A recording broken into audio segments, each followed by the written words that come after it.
আকাশবাণী আগরতলা স্থানীয় সংবাদ পড়ছে চন্দন লেখাপাল। এখনকার বিশেষ বিশেষ খবর হলো, এক দেশ এক নির্বাচন সংক্রান্ত বিল আজ লোকসভায় পেশ করা হয়েছে এবং তা আলোচনার জন্য গৃহীত হয়েছে। রাজ্যপাল ইন্দ্রসেনের রেড্ডি নাল্লু আজ আগরতলা ভগৎ সিং যুব আবাস মাঠে এক ভারত শ্রেষ্ঠ ভারত শিবিরের উদ্বোধন করেন।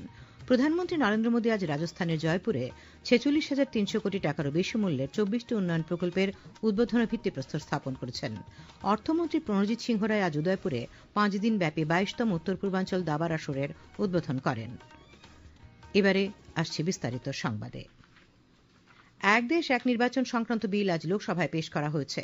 কেন্দ্রীয় আইনমন্ত্রী অর্জুন রাম মেঘওয়াল সংসদে সংবিধানের ১৩০তম সংশোধিত অঞ্চল আইন সংশোধনী বিল ২০২৪ পেশ করার জন্য প্রস্তাব উত্থাপন করায় বিরোধীরা ভোটের দাবি করেন।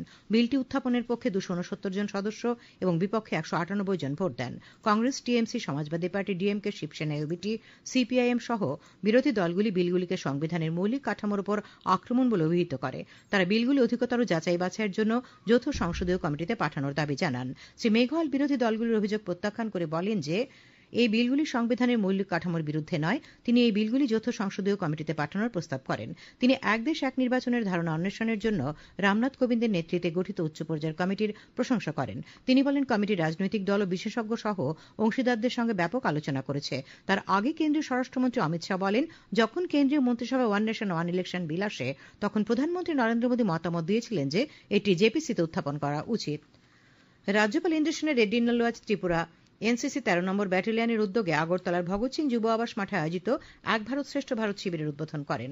আজ থেকে ২৭ ডিসেম্বর পর্যন্ত ১২ দিন ব্যাপী এই শিবিরে দিল্লি, সিকিম ও ত্রিপুরা সহ উত্তর পূর্বাঞ্চলের রাজ্যগুলি থেকে ৫০০ জন এনসিসি ক্যাডেট অংশগ্রহণ করেন। রাজ্যপাল ছেলেমেয়েদের এনসিসিতে যোগদান করানোর জন্য অভিভাবকদের প্রতি আহ্বান জানান।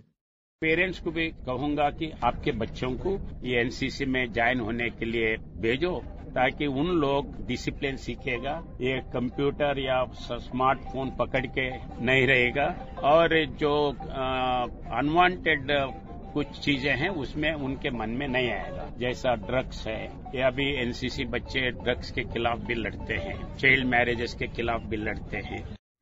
অনুষ্ঠানে বক্তব্য রাখেন এনসিসি উত্তর পূর্বাঞ্চলের গ্রুপ কমান্ডারের দায়িত্বপ্রাপ্ত ব্রিগেডিয়ার কপিল সুদ। কৃষিমন্ত্রী রতনলাল নাথ আজ ঊনকোটি জেলার কাঞ্চনবাড়িতে নবনির্মিত প্রাইমারি মার্কেটের পরিকাঠামোর উদ্বোধন করেন। এতে ব্যয় হয়েছে ২,২৮,৪৭,০০০ টাকা। অনুষ্ঠানে কৃষিমন্ত্রী বলেন, রাজ্যে সর্বমোট ৫৫৪টি গ্রামীণ বাজার রয়েছে। তার মধ্যে ৮৬টির পরিকাঠামোগত বিকাশ সাধন করা হয়েছে। এতে ব্যয় হবে ১৬৭,১১,০০,০০০ টাকা। কৃষির উৎপাদন বৃদ্ধির পাশাপাশি বাজারের বিকাশ সাধন করার লক্ষ্যে রাজ্য সরকার কাজ করছে বলে তিনি উল্লেখ করেন। তিনি বলেন, রাজ্যের আয়ের ৪৭% আসে কৃষি ও সংশ্লিষ্ট ক্ষেত্র থেকে। অনুষ্ঠানে মৎস্যমন্ত্রী সুধাংশু দাস, কৃষি অধিকর্তা শরদিন্দু দাস প্রমুখ বক্তব্য রাখেন। পর্যটনমন্ত্রী সুশান্ত চৌধুরীর পৌরোহিত্যে আজ পর্যটন দপ্তরের কার্যালয়ে সম্প্রতি পর্যটন দপ্তর আয়োজিত প্রোমোফেস্ট ২০২৪ নিয়ে পর্যালোচনা করা হয়। বৈঠকে মন্ত্রী শ্রী চৌধুরী এবছরের প্রোমোফেস্টের সাফল্যের জন্য দপ্তরের আধিকারিক সহ সকল স্তরের কর্মীদের অভিনন্দন জানান। সাংবাদিকদের শ্রী চৌধুরী জানান, সকলের প্রচেষ্টায় এই অনুষ্ঠানটি সুন্দরভাবে সম্পন্ন করা হয়েছে। তিনি বলেন, আগামী দিনেও দপ্তর পর্যটকদের আকৃষ্ট করতে সব ধরনের ব্যবস্থা গ্রহণ করবে। বৈঠকে দপ্তরের অধিকর্তা প্রশান্ত বাদল নেগি সহ অন্যান্য আধিকারিকরা উপস্থিত ছিলেন। Pedal for fitness and pollution free future এই স্লোগানকে সামনে রেখে আজ সকালে রাজধানীর উজ্জয়ন্ত প্রাসাদের সামনে থেকে ৩ কিলোমিটার সাইকেল র্যালি অনুষ্ঠিত হয়। স্পোর্টস অথরিটি অব ইন্ডিয়ার উদ্যোগে এবং আগরতলা সাইক্লোহুইলস ফাউন্ডেশনের সহায়তায় র্যালির উদ্বোধন করেন পদ্মশ্রী অলিম্পিয়ান দীপা কর্মকার। উপস্থিত ছিলেন দ্রোণাচার্য কোচ বিশ্বেশ্বর নন্দী, ক্রীড়া অধিকর্তা সত্যব্রত নাথ। কর্মসূচিতে প্রায় ৫০ জন সাইকেল চালক অংশগ্রহণ করেন। দীপা কর্মকার বলেন, সাইকেল চালানো আমাদের শরীরের জন্য ভালো এবং পরিবেশের দূষণ কমায়। তবে সবার নিরাপত্তার কথা ভেবে সাইক্লিস্টদের জন্য আলাদা লেন এবং সঠিক ব্যবস্থাপনা করা প্রয়োজন বলে তিনি উল্লেখ করেন। খবর প্রচারিত হচ্ছে আকাশবাণীর আগরতলা কেন্দ্র থেকে। আকাশবাণীর সংবাদের আপডেট পেতে লগ ইন করুন www.newsonair.com এবং নিউজ অন এআইআর অ্যাপ এবং টুইটার ও ফেসবুক প্ল্যাটফর্মে এআইআর নিউজ অ্যালার্টসে। ইউটিউবে লক্ষ্য রাখুন নিউজ অন এআইআর অফিসিয়ালে। এছাড়াও আকাশবাণী আগরতলা সংবাদ আপডেট পেতে দেখুন টুইটার বা এক্স হ্যান্ডেলে আকাশবাণী নিউজ আগরতলা, ফেসবুকে এআইআর নিউজ আগরতলা এবং ইউটিউবে আকাশবাণী নিউজ আগরতলা।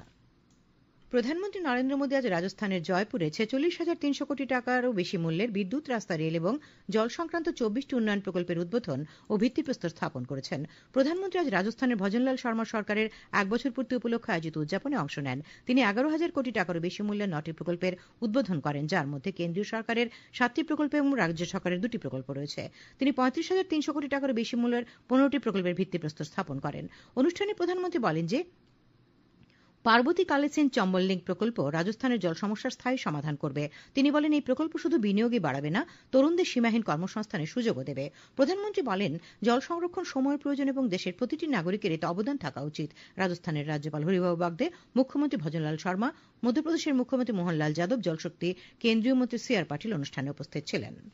প্রধানমন্ত্রী নরেন্দ্র মোদী আগামী 29শে ডিসেম্বর রবিবার সকাল 11টায় আকাশবাণীর মন কি বাত অনুষ্ঠানে দেশ বিদেশের জনগণের সঙ্গে মত বিনিময় করবেন। এটি হবে মন কি বাতের 117তম পর্ব। প্রধানমন্ত্রী জনগণকে তাদের চিন্তাভাবনা মন কি বাতে পাঠানোর আহ্বান জানিয়েছেন। মাইগভ ওপেন ফোরাম এবং নমো অ্যাপে জনগণ তাদের মতামত পাঠাতে পারবেন। তাছাড়াও টোল ফ্রি নম্বর 1800117800 নম্বরে কল করে হিন্দি বা ইংরেজিতে মতামত রেকর্ড করানো যাবে। ফোন লাইন মাসের 27 তারিখ পর্যন্ত খোলা থাকবে। এছাড়াও 1922 নম্বরে মিস কল দিয়ে যে লিঙ্ক পাওয়া যাবে তাতেও SMS করে মতামত জানানো যাবে। সিপিআইএম এর দুদিনব্যাপী 24তম কৈলাসহর মহকুমা সম্মেলন আজ থেকে ঊনকোটি কলাক্ষেত্রে শুরু হয়েছে। এই উপলক্ষে আজ প্রকাশ্য সমাবেশে বক্তার ভাষণে প্রাক্তন মুখ্যমন্ত্রী মানিক সরকার নিরক্ষরতা দূরীকরণে জনশিক্ষা সমিতির ভূমিকা ও গণমুক্তি পরিষদ গঠনের প্রেক্ষাপট নিয়ে আলোচনা করেন। বক্তব্য রাখেন বিরোধী দলনেতা জিতেন্দ্র চৌধুরী, প্রাক্তন আইনমন্ত্রী তপন চক্রবর্তী, প্রাক্তন বিধায়ক রাজেন্দ্র রিয়াং প্রমুখ। প্রদেশ কংগ্রেস অনুমোদিত রাজীব গান্ধী পঞ্চায়েতিরাজ সংগঠনের প্রথম বৈঠক আজ আগরতলা প্রেস ক্লাবে অনুষ্ঠিত হয়। উপস্থিত ছিলেন কংগ্রেস বিধায়ক বীরজিৎ সিংহ। তিনি বলেন, এই সংগঠনের মূল উদ্দেশ্য হচ্ছে পঞ্চায়েতিরাজ ব্যবস্থাকে সারা রাজ্যে ছড়িয়ে দেওয়ার পাশাপাশি পঞ্চায়েতিরাজ ব্যবস্থা সম্পর্কে মানুষকে অবহিত করা। সেই লক্ষ্যেই সংগঠনের নবনির্বাচিত চেয়ারম্যান অভিজিৎ সরকারের আহ্বানে জেলা এবং রাজ্য স্তরের কর্মীদের নিয়ে এই বৈঠকের আয়োজন করা হয়েছে। আজ ওয়ার্ল্ড ফেডারেশন অব ট্রেড ইউনিয়নের 80তম প্রতিষ্ঠা দিবস। সারা দেশের সঙ্গে রাজ্যেও দিনটি পালিত হয়। সিআইটিউ রাজ্য দপ্তরে সিআইটিউর পতাকা উত্তোলন করেন সংগঠনের রাজ্য সভাপতি মানিক দে। অনুষ্ঠানে শ্রী দে এবং সিটুর রাজ্য সম্পাদক শঙ্কর প্রসাদ দত্ত বিশ্ব তথা সারা দেশ জুড়ে শ্রমিকদের বর্তমান পরিস্থিতি তুলে ধরে বক্তব্য রাখেন। শ্রী দে অভিযোগ করেন, দেশের শ্রমিকদের অর্থনৈতিক অবস্থার দিন দিন অবনতি হচ্ছে, তাদের কাজের কোনো নিশ্চয়তা নেই। অল ত্রিপুরা ব্লাইন্ড অ্যাসোসিয়েশনের পক্ষ থেকে আজ 8 দফা দাবিতে এলিমেন্টারি ও সেকেন্ডারি এডুকেশনের অধিকর্তা এনসি শর্মার কাছে ডেপুটেশন দেওয়া হয়। অ্যাসোসিয়েশনের সাধারণ সম্পাদক মিঠুন সাহা জানান, দাবিগুলির মধ্যে রয়েছে প্রতিবন্ধী আইন 2016 অনুসারে প্রাথমিক ও মাধ্যমিক শিক্ষা বিভাগে ব্যক্তির অধিকার অনুযায়ী একজন অভিযোগ নিষ্পত্তি কর্মকর্তা নিয়োগ করা, দৃষ্টি প্রতিবন্ধী শিক্ষার্থীদের জন্য সিলেবাস অনুযায়ী ব্রেল বই সরবরাহ করা, সঠিক সেবা প্রদানের জন্য দৃষ্টি প্রতিবন্ধী শিক্ষকদের ব্রেল প্রশ্নপত্র এবং ব্রেল বই প্রদান করা ইত্যাদি। তিনি বলেন, অ্যাসোসিয়েশন দৃষ্টি প্রতিবন্ধী ব্যক্তিদের স্বার্থে 1984 সাল থেকে কাজ করে আসছে। বিএসএফ এর শালবাংস্থিত প্রধান কার্যালয়ের ডিআইজি ভিকে কাসানা বলেছেন, আজকের ছাত্রছাত্রীরাই দেশের ভবিষ্যৎ। পড়াশোনার পাশাপাশি তাদের বহুমুখী প্রতিভার অধিকারী হতে হবে। আজ বিএসএফ গোকুলনগর ক্যাম্পাসের কেন্দ্রীয় বিদ্যালয়ে প্রথমবারের মতো আয়োজিত বার্ষিক ক্রীড়া উৎসবের উদ্বোধনী অনুষ্ঠানে যোগ দিয়ে তিনি একথা বলেন। অনুষ্ঠানে বিদ্যালয়ের অধ্যক্ষ কল্লোল রায় এবং অন্যান্যরা উপস্থিত ছিলেন। উল্লেখ্য, 2022 সালে যাত্রা শুরু করে এই কেন্দ্রীয় বিদ্যালয়টি। বর্তমানে বিদ্যালয়টিতে 7ম শ্রেণী পর্যন্ত পঠন পাঠন চলছে। রক্তাল্পতামুক্ত ভারত গড়ার লক্ষ্যে আজ দক্ষিণ জেলার জুলাইবাড়ি ব্লকের বীরেন্দ্রনগর ভিলেজে কৃষ্ণরামপাড়া হাইস্কুলের ছাত্রছাত্রীদের রক্তে হিমোগ্লোবিনের পরিমাণ পরীক্ষা করা হয়। বীরেন্দ্রনগর আয়ুষ্মান আরোগ্য মন্দিরের community health officer Ajanta Reang, আশাকর্মী কালাতে ত্রিপুরা ছিলেন রক্ত সংগ্রহ ও রক্ত পরীক্ষার দায়িত্বে। কমিউনিটি হেলথ অফিসার জানান, বেশ কয়েকজন পড়ুয়ার রক্তে হিমোগ্লোবিনের পরিমাণ কম পাওয়া গেছে। তাদের আয়রন ট্যাবলেট সহ প্রয়োজনীয় ওষুধ দেওয়া হয়েছে। শান্তিরবাজার মহকুমার রাধাকিশোরগঞ্জ স্বাস্থ্য সুস্থতা কেন্দ্রের আরোগ্য সমিতির এক সভা আজ অনুষ্ঠিত হয়। সভায় রাধাকিশোরগঞ্জ গ্রাম পঞ্চায়েতের প্রধান মাধুরী দাস, গ্রাম পঞ্চায়েত এলাকার স্কুলগুলির প্রধান শিক্ষকগণ সহ জন আরোগ্য সমিতির সদস্যরা উপস্থিত ছিলেন। কেন্দ্রের কমিউনিটি হেলথ অফিসার শ্যাম চক্রবর্তী জানান, সভায় সংশ্লিষ্ট এলাকার রাস্তা সহ গ্রাম পঞ্চায়েত এলাকার স্বাস্থ্য পরিষেবা আরও উন্নত করার লক্ষ্যে বিস্তারিত আলোচনা হয়। অর্থমন্ত্রী প্রণজিৎ সিংহ রায় আজ উদয়পুরে 5 দিনব্যাপী 22তম উত্তর পূর্বাঞ্চল দাবার আসরের উদ্বোধন করেন। তিনি বলেন, এবারই প্রথম রাজধানী আগরতলার বাইরে মন্দিরনগর উদয়পুরে উত্তর পূর্বাঞ্চলের দাবা প্রতিযোগিতা অনুষ্ঠিত হচ্ছে। তিনি আরও বলেন, ছেলেমেয়েরা যত বেশি খেলাধুলোর সঙ্গে যুক্ত থাকবে, যুব সমাজ তত বেশি নেশাশক্তি থেকে দূরে থাকতে পারবে। এজন্য তিনি অভিভাবকদের উদ্যোগী হতে বলেন। অনুষ্ঠানে উদয়পুর পুর পরিষদের চেয়ারম্যান শীতল মজুমদার, উত্তর পূর্বাঞ্চল দাবা অ্যাসোসিয়েশনের চেয়ারম্যান কেএম ওয়াজরি সহ অন্যান্য আধিকারিক উপস্থিত ছিলেন। এই আসরে উত্তর পূর্বাঞ্চলের রাজ্যগুলি থেকে মোট 278 জন প্রতিনিধি অংশ নিচ্ছেন। বিজয় মার্চেন্ট ট্রফি অনূর্ধ্ব 16 বছরের ক্রিকেট প্রতিযোগিতার 3 দিনের খেলায় নাগাল্যান্ডের বিরুদ্ধে ত্রিপুরা প্রথম দিনের প্রথম ইনিংসের লিড নিয়েছে।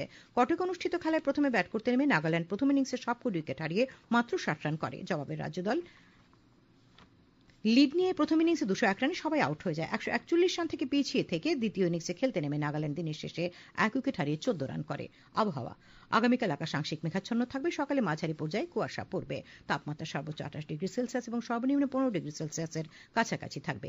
আজ দিনের সর্বোচ্চ তাপমাত্রা ছিল 30.6 ডিগ্রি সেলসিয়াস এবং সর্বনিম্ন তাপমাত্রা দেখা গেছে 11.9 ডিগ্রি সেলসিয়াস। শেষ করার আগে খবরের বিশেষ অংশগুলি আরেকবার।